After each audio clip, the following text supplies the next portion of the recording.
पहला सवाल, सम्मोहन क्या है?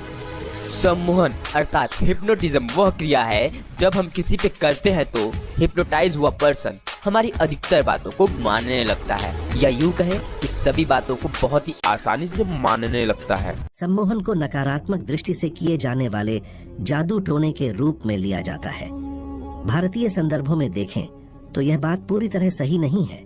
यहाँ सम्मोहन को एक साधना के रूप में लिया जाता है। सम्मोहन विद्या में दक्षता प्राप्त करने की शुरुआत त्राटक से की जाती है। सम्मोहन को लेकर समाज में विविध तरह की धारणाएं व्याप्त हैं। प्रायः सम्मोहन को नकारात्मक दृष्टि से किए जाने वाले जादू टोने के रूप में लिया जाता है। यही वह साधना है जिसका निरंतर अभ्यास करने से आपकी आंखों में अद्भुत चुंबकीय शक्ति जागृत होने लगती है और यही चुंबकीय शक्ति दूसरे प्राणी को सम्मोहित करके अपनी ओर आकर्षित करती है। विधिवत रूप से शिक्षा लेना कोई आवश्यक नहीं है, क्योंकि यह तो मन और इच्छा शक्ति का ही खेल है।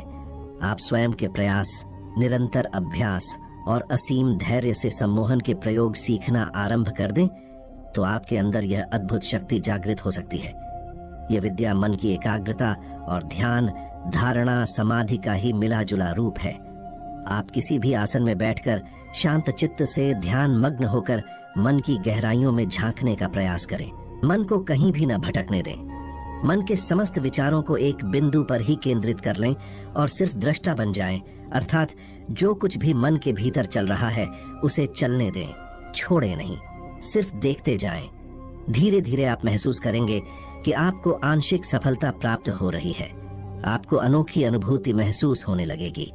बस यहीं से आरंभ होती है आपकी वास्तविक साधना और यहीं से आप तैयार हो जाते हैं अद्भुत जगत में पदार्पण करने के लिए। यहाँ विचित्रताएं और अलौकिक अनुभूतियां बाहें पसारे आपका स्वागत करने को आतुर है। यहाँ आकर आपको भूत भविष्य एक चलचित्र की भांति स्पष्ट रूप से दिखाई देने लगेगा। ध्यान के द्वारा मन की गहराइयों में आकर अनोखे रहस्यों को जाना जा सकता है। मन को वश में करने की प्रमुख विधि ध्यान ही है।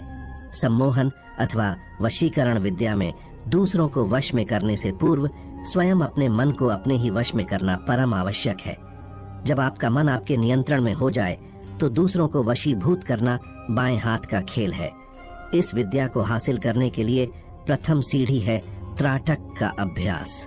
यही वह साधना है जिसका निरंतर अभ्यास करने से आपकी आंखों में अद्भुत चुंबकीय शक्ति जागृत होने लगती है और यही चुंबकीय शक्ति दूसरे प्राणी को सम्मोहित करके आकर्षित करती है। भारतीय मनीषियों ने जहां एक और सम्मोहन सीखने के लिए यम, नियम, आसन, प्रत्याहार, प्राणायाम, धारणा, ध्यान और समाधि जैसे आवश्यक तत्व निर्धारित किए हैं, वहीं दूसरी ओर पाश्चात्य विद्वानों और सम्मोहन वेत्ताओं ने हिप्नोटिज्म में प्रवीणता प्राप्त करने के लिए सिर्फ प्राणायाम और त्राटक को अधिक महत्व दिया है। पाश्चात्य वेत्ताओं का मानना है कि श्वास प्रश्वास पर नियंत्रण एवं त्राटक द्वारा नेत्रों में चुंबकीय शक्ति को जागृत करके ही मनुष्य सफल हिप्नोटिस्ट बन सकता है। त्राटक के द्वारा ही मन को एकाग्र करके मनुष्य अपने मन पर नियंत्रण स्थापित कर सकता है। आहार विहार की शुद्धि, विचारों में सात्विकता, प्राणायाम, त्राटक और ध्यान का नियमित अभ्यास तथा असीम धैर्य और विश्वास के संयुग्मन से सम्मोहन विद्या को पूर्णता के साथ आत्मसात किया जा सकता है।